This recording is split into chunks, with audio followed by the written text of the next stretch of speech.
Proses pengemasan sangat penting untuk diperhatikan di setiap industri farmasi, karena kesalahan di bagian pengemasan sangat sulit dideteksi dan dapat berakibat fatal. Fungsi dari pengemasan sendiri yaitu untuk membagi dan mengemas produk ruahan menjadi produk jadi.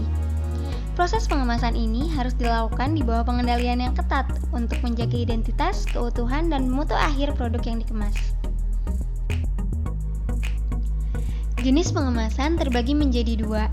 Yang pertama, pengemasan primer, yaitu proses pengemasan produk ruahan dengan bahan pengemas pertama. Yang kedua, pengemasan sekunder, yaitu lanjutan dari pengemasan primer untuk menghasilkan produk jadi. Sistem pengemasan diatur sangat ketat dalam CPOB. Sebelum kegiatan pengemasan dimulai, perlu dilakukan pemeriksaan jalur pengemasan atau line clearance untuk memastikan bahwa area kerja dan peralatan bebas dari produk lain, sisa produk lain, dan dokumen yang tidak diperlukan. Selain itu, penandaan dalam proses pengemasan juga sangat penting untuk diperhatikan. Dari pemeriksaan, penggunaan, dan penyimpanan label harus diamati dengan ketat pada tiap tahap prosesnya. Dalam proses pengemasan juga harus terdapat catatan pengemasan batch atau CPB yang menguraikan penerimaan dan identifikasi produk ruahan, bahan pengemas, dan pengawasan untuk menjamin bahwa produk ruahan dan bahan pengemas tidak tertukar atau mix up dengan bahan lain. Untuk mencegah mix up, area pengemasan harus dibersihkan secara teratur dan sesering mungkin selama jam kerja dan jika ada tumpahan bahan. Kemudian, bila ditemukan bahan pengemas cetak seperti label, brosur, atau dus lipat, pada saat pembersihan serahkan kepada supervisor yang selanjutnya ditempatkan di dalam wadah yang tersedia untuk keperluan rekonsiliasi. Lalu, jika menemukan kemasan akhir atau kemasan setengah jadi yang ditemukan di jalur pengemasan, jangan langsung dimasukkan ke jalur pengemasan, serahkan kepada supervisor. Kemudian, cegah jangan sampai debu masuk ke ruang pengemasan.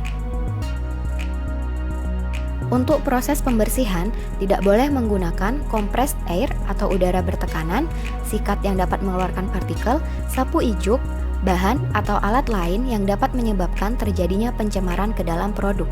Kemudian, personil yang melakukan pengemasan tidak boleh menaruh bahan pengemas atau produk di dalam saku.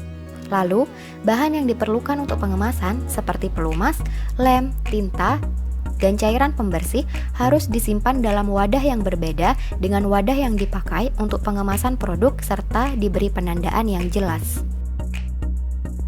Setelah proses pengemasan selesai, kemasan terakhir harus diperiksa dengan cermat untuk memastikan bahwa kemasan produk jadi sudah dikemas dengan benar. Hanya produk yang berasal dari satu batch dari satu kegiatan pengemasan saja yang boleh ditempatkan pada satu palet. Lalu, bila ada karton yang tidak penuh, tulis jumlah kemasan dan nomor batch-nya.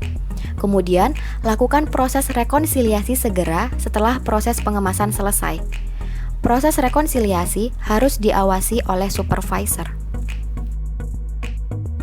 Kemudian, karantina dan penyerahan produk jadi.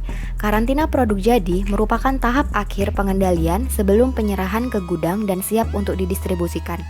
Sebelum diluluskan untuk diserahkan ke gudang, pengawasan yang ketat hendaklah dilaksanakan untuk memastikan produk dan catatan pengemasan batch memenuhi semua spesifikasi yang ditentukan.